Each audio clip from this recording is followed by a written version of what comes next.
أعوذ بالله من الشيطان الرجيم بسم الله الرحمن الرحيم يا أيها الناس كلوا مما في الأرض حلالا طيبا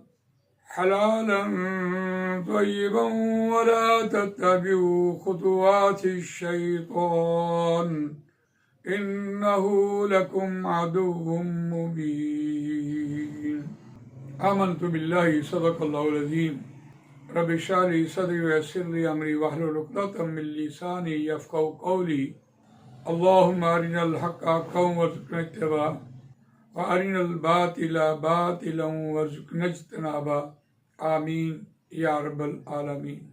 دوستو اور بزرگوں، عربی گرامر کی ایک اصطلاح مرکب توصیفی زیر بحث ہے کہ اس کی ہماری روزمرہ زندگی میں کتنی اہمیت ہے۔ تو دیکھیے، مرکب توصیفی کے دو جز ہوتے ہیں، ایک موصوف، دوسرا صفت۔ اردو زبان میں صفت پہلے ہوتی ہے اور موصوف بعد میں، جیسے ہم کہتے ہیں نیک لڑکا، لیکن عربی میں ولد صالح۔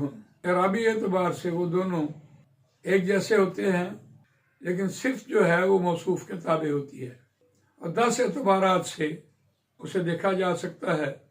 بسم اللہ الرحمن الرحیم، اس میں رحمان اور رحیم بھی بلا شبہ اللہ کی دو صفات ہیں۔ اگر ان دونوں کو مرکب توصیفی کے حوالے سے دیکھا جائے کہ رحمان موصوف ہے اور اس کی صفت رحیم ہے۔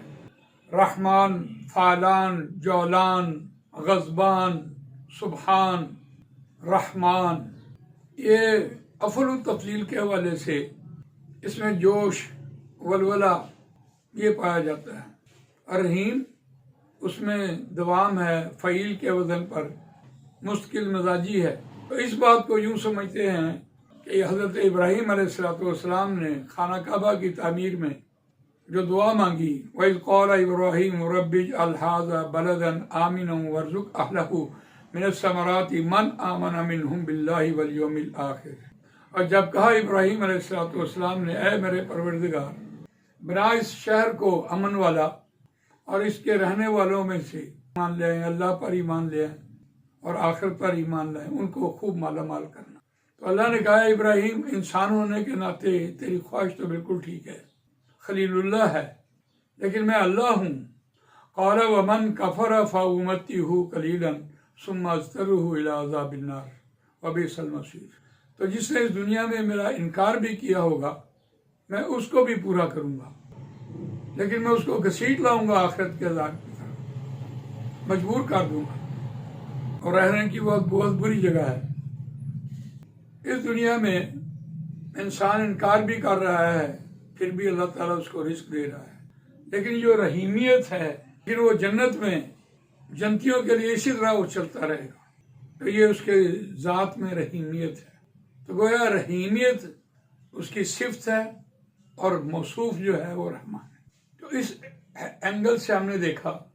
اسی طرح حلالاً طیبہ تو مرکب توصیفی ہے، عدو مبین، کھلم کھلا دشمن مرکب توصیفی ہے، اسم مبینہ یہ مرکب توصیفی ہے۔ ان کی اپلیکیشن جو آیت میں نے آپ کے سامنے پڑھی ہے، سورہ بقرہ آیت نمبر 168، یا ایھا الناس، اے بنی نوع انسان، کلوا مما فی الارض حلالا طیبا، کھاؤ جو کچھ زمین میں ہے، حلالا طیبا، پاک حلال، پاک ہے تو حلال ہے، مرکب توصیفی ہے۔ ناپاک چیزیں، نجس، کتا ہے، کون کھاتا ہے؟ حرام ہے۔ لیکن یہاں جو بات کہی جا رہی ہے کہ آپ نے ناجائز طریقے سے مال کمایا تو وہ طیب نہیں رہے گا۔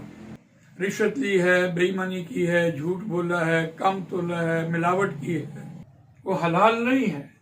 اور آگے کہا جا رہا ہے، وَلَا تَتَّبِعُوا خُطُوَاتِ الشَّيْطَانِ، اور شیطان کے قدموں کی پیروی نہ کرو، إِنَّهُ لَكُمْ عَدُوٌّ مُبِينٌ، وہ تمہارا کھلم کھلا دشمن ہے۔ اب یہاں بھی مرکب توصیفی لایا، یہاں بھی مرکب توصیفی لایا۔ تو اسی کے ساتھ متصلاً آیت، انما یأمرکم بالسوء والفحشاء وان تقولوا علی اللہ ما لا تعلمون، بے شک وہ شیطان تم کو حکم دیتا ہے برائی کا، والفحشائی اور فحشی کا، وان تقولوا اور یہ کہ تم کہو علی اللہ ما لا تعلمون وہ بات جس کا تمہارے پاس علم نہیں ہے، اور وہ تم اللہ پر منسوب کرو۔ اللہ کے جو اختیارات ہیں اس میں آدمی بات کہے، یہ شیطان کا وصف ہے۔ ہم کہہ رہے ہوتے ہیں اللہ ایسا کرے گا، اللہ نے ایسا کرنا ہے۔ بہت سے ہمارے روزمرہ زندگی کے معمولات میں یہ بات شامل ہے، اللہ کرے گا، کوئی بات نہیں جی، آپ فکر نہ کریں۔ اس پر تو ہم جو انشاءاللہ کا سہارا لیتے ہیں وہ یہود کی عادتیں تھیں۔ قالوا ادع لنا ربک یبین لنا ما ہی، یہود نے کہا کہ گائے کے والے سے کہ وہ کیسی ہے، اپنے رب سے دعا کر۔ خود دھرے ہاتھ بیٹھے ہیں، اس پر پابندیاں لگوائیں۔ قالوا ادع لنا ربک یبین لنا ما لونھا، اس کا رنگ کیسا ہے۔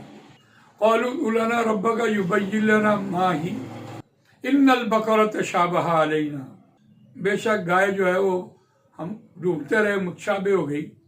انا انشاء اللہ لمہتدون، بے شک اگر اللہ نے چاہا تو ہم ہدایت پانے والے ہو جائیں گے۔ تو گویا انشاءاللہ کو بھی سہارا بنایا، کام خود کرنا نہیں اور انشاءاللہ کہہ دیا۔ انشاءاللہ تعالیٰ تو نبی اکرم صلی اللہ علیہ وسلم کی ذات کے لیے بولا گیا، ان هو الا وحی یوحی، کہ نبی صلی اللہ علیہ وسلم اللہ کی مرضی کے بغیر نہیں بولتے، اور ہم جو کہہ رہے ہوتے ہیں وہ سنت کے درجے میں کہہ رہے ہوتے ہیں۔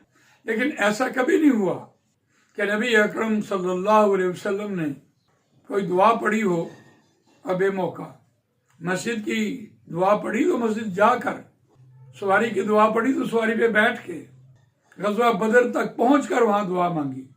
نبی اکرم صلی اللہ علیہ وسلم نے کوئی بھی عمل دعا کے بغیر نہیں کیا۔ اور آج ہم نے کرنا نہیں، اور انشاءاللہ کیا کہ اللہ کو گواہ ٹھہرا لینا، اور پھر اللہ پر ہر کام اللہ کرے، ہر کام اللہ کرے۔ تو یہ تو یہود کا وتیرہ تھا۔